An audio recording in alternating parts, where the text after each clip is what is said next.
बहन जी नमस्कार। नमस्ते भैया। क्या नाम है आपका? भैया मेरा नाम ज्योत्सना राणा है। कहाँ से आए हैं आप? भैया मैं हिमाचल प्रदेश सुंदरनगर मंडी से हूँ।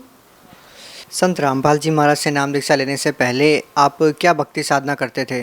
भैया हिंदू धर्म में जन्म हुआ है, तो जैसे हिंदू लोग पूजा पाठ करते हैं, देवी देवता की पूजा करते हैं, व्रत करते हैं, मैं भी वैसे ही पूजा पाठ किया करती थी, व्रत करती थी, मंदिरों में बहुत ज़्यादा जाती थी।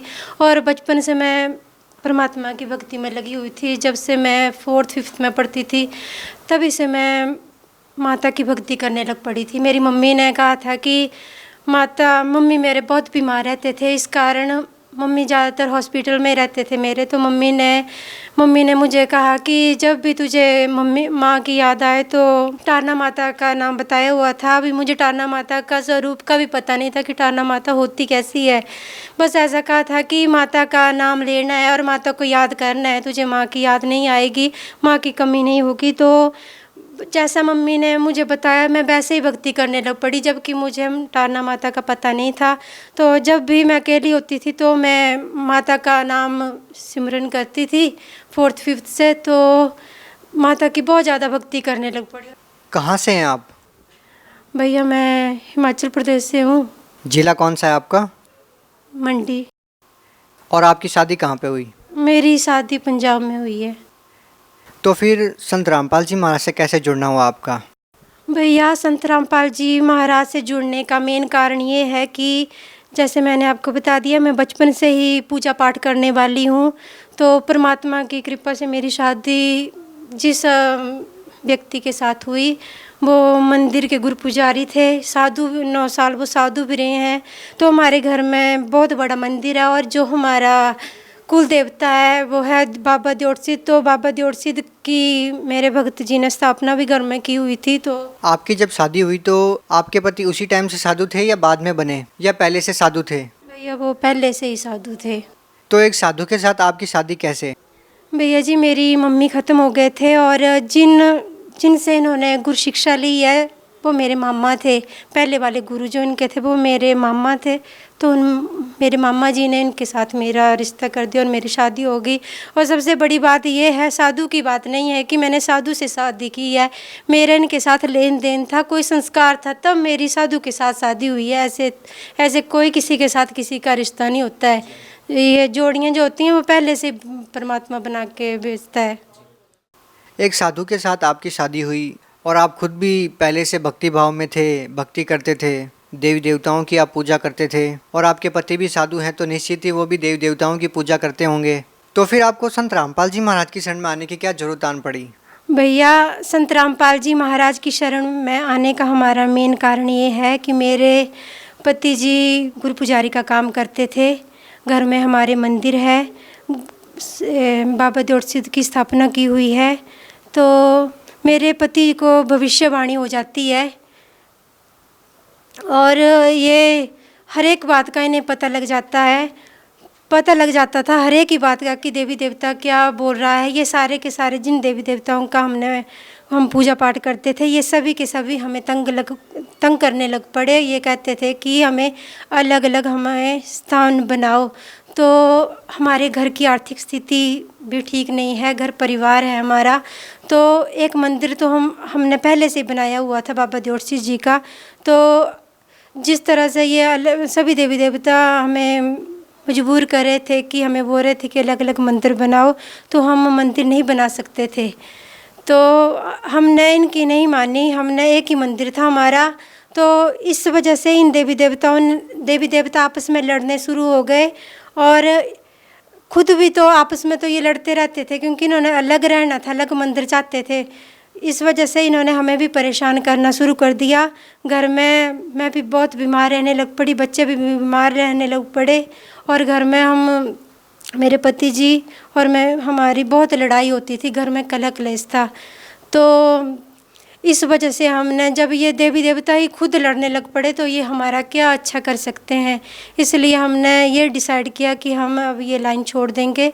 और हम 2013 में हम बेशक देवी देवताओं की पूजा पाठ करते थे, पर हम गुरु जी का सत्संग भी सुनने लग पड़े थे।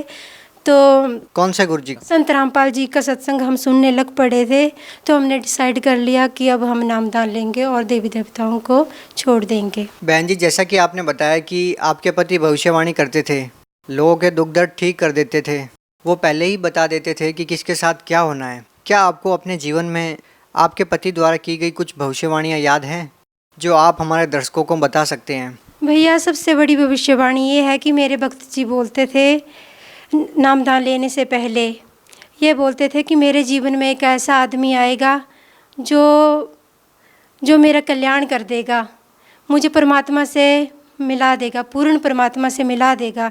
बेशक हम देवी देवताओं की पूजा करते थे, फिर भी इनका मन अशांत सा था।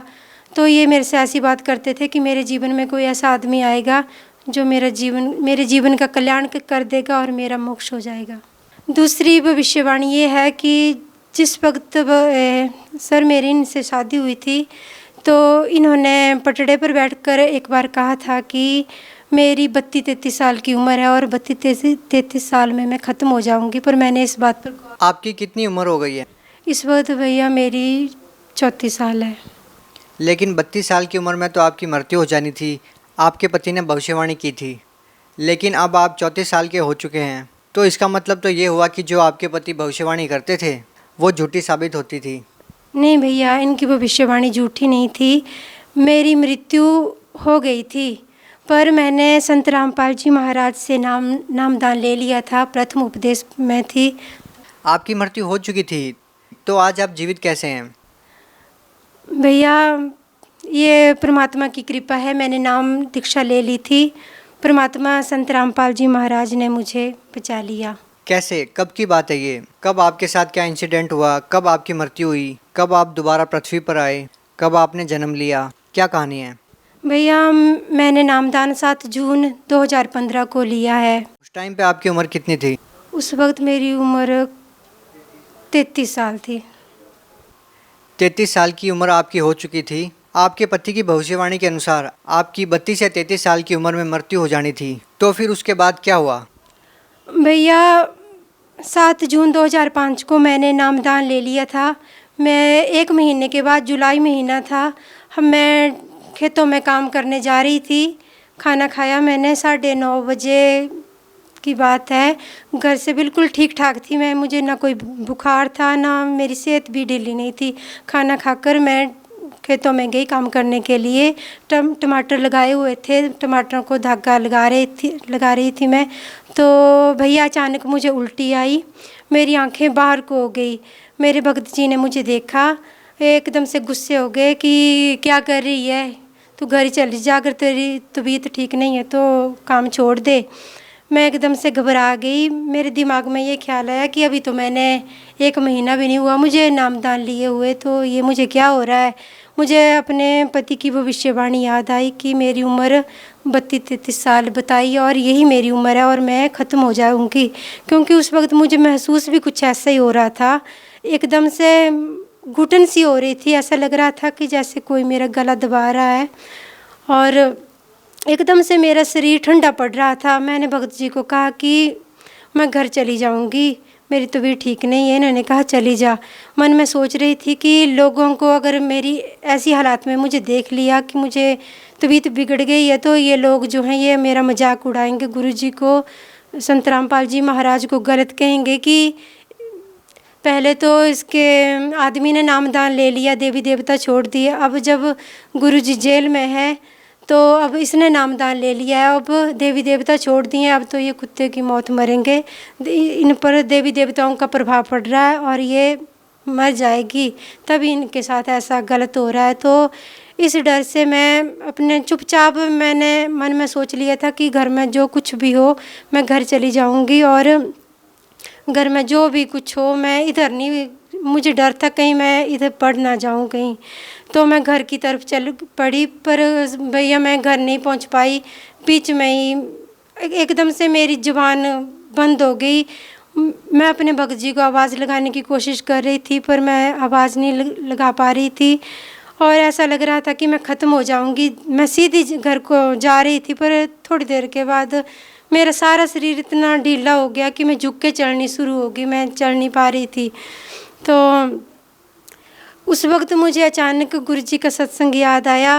मुझे गुरुजी की याद आई कि गुरुजी कहते हैं कि जिसने नामदान लिया हो, जो मेरा शिष्य हो, उसे मौत नहीं आ सकती। मैं परमात्मा के संत रामपाल जी महाराज की और जो हमारा पूर्ण परमात्मा है उसकी इच्छा से हमें मौत आएगी, ऐसे हमें मौत नहीं आ सकती। और मैंने उपदेश लिया हुआ है, मुझे मेरी मौत नहीं हो सकती। मुझे अपना परिवार याद आने लगा, बच्चे याद आने लगे।